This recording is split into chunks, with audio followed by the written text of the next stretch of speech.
what exactly has made it so popular? Because we didn't exactly have a spearhead figure like a Lenin, Stalin, like a Yeah. Hitler. This has kind of Yeah. almost happened overnight, but over time at the same time. Yes, we So, have a strange and interesting background to this one. There's a yeah. gentleman by the name of William Easterly, recently released a book called The Tyranny of Experts. And the name is somewhat misleading because it sounds as though he's picking on experts in general across a range of fields. And in fact, he's not. This is a man who spent, I think it's the last 40 or 50 years as part of economic think tanks, particularly specializing in the project of assisting African nations with economic development. And his conclusion at the end of this book is he basically says his entire life's work has done more damage than good. And he wrote this book to point out why this concept of economic experts going to African governments and proposing these ideas causes so much harm.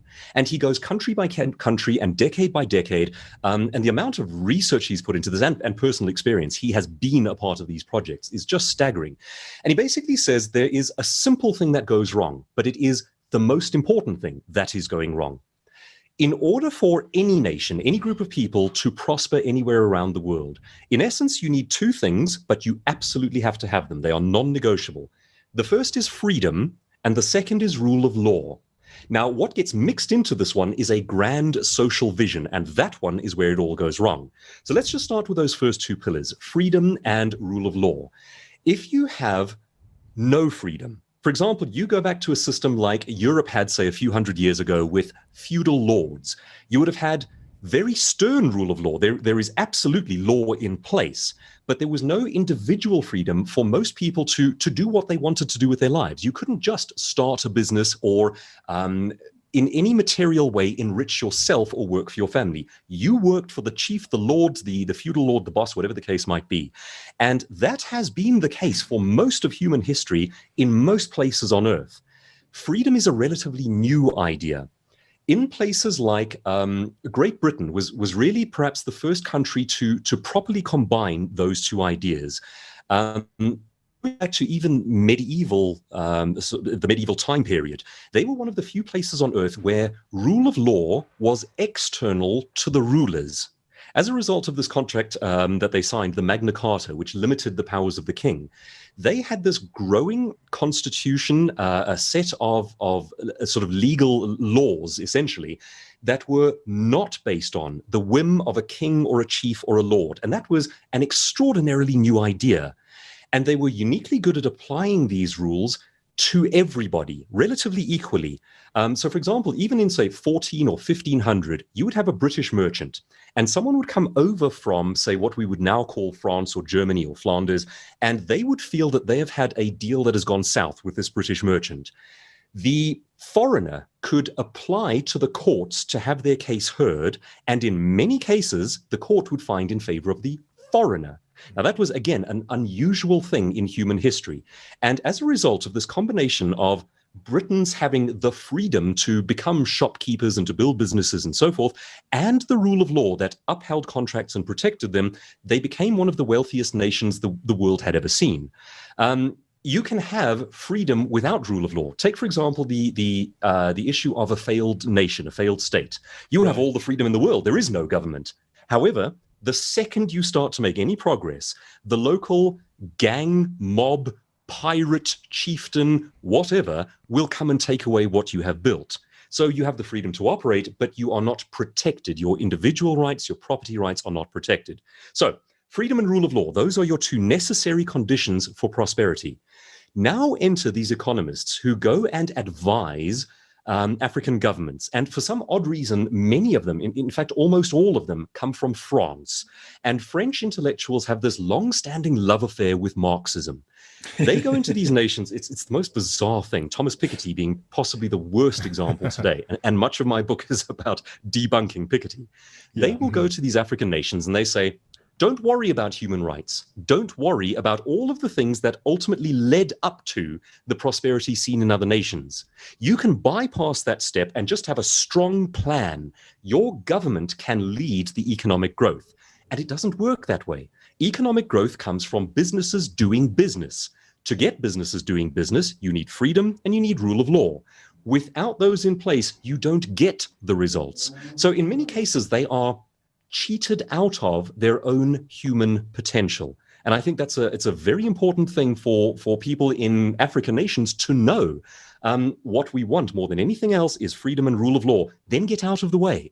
When a government starts talking about its social vision, its grand plan, how it's going to lead the way, that's when you're heading for trouble. Right. Sure. I'm glad you mentioned that because, I was listening to Ramaphosa. Oh, I wasn't listening. I actually was watching Ramaphosa. And, I just wait for the memes to come out. Yeah. And he said something very interesting where he was talking specifically with regards to this vision of South Africa, where they want to be ruled via some sort of equality, justice, and all these type of things. Yeah. And again, when you look at it in essence, it's just nothing more than a plan that's just designed to get more debt and stuff like that. So, I mean, in South Africa specifically, do you think that this vision, is it playing any role or is it playing no role No, whatsoever? it's making everything worse. I'll give you some genuine reasons for that. One of the contributing factors to the wealth of England was its total lack of an imposed vision. Their law uniquely was built from the ground up rather than being imposed from the top down. So, for example, if you even take competing nations right next door across the channel, like France at the time, they had a very different setup. The law was given to them by those in charge.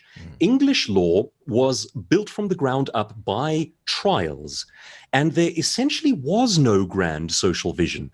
That became the wealthiest nation in the world. It was quickly overtaken by the United States becoming the wealthiest nation in the world.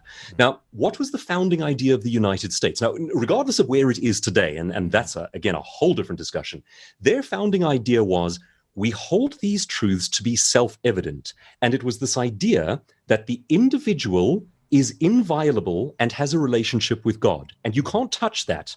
Then you build a government around it. And you can only build a government in such a way that you do not impede the individual with a relationship with God.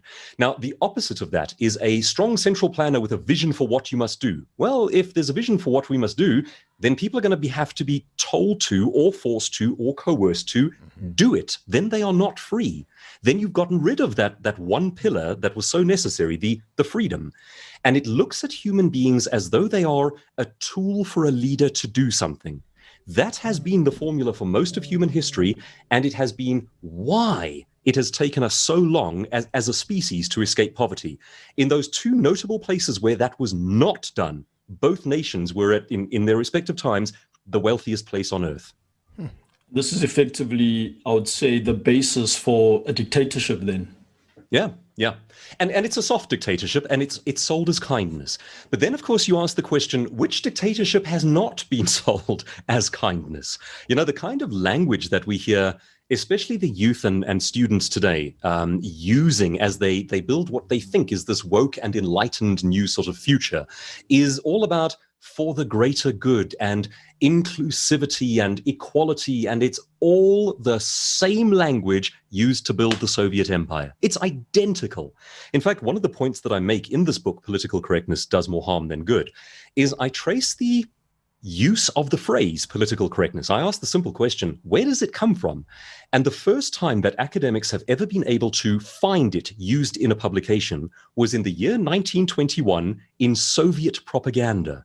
It comes from the Soviet Union. Now, you can still go back another 30 years, and when radical agitators prior to the Russian Revolution were talking about bringing about this new utopia, they called it democratic socialism. And you hear kids today going, well, it's not the same thing as communism. What we want is democratic socialism. Yeah, that's 150 years old. We've seen this movie before.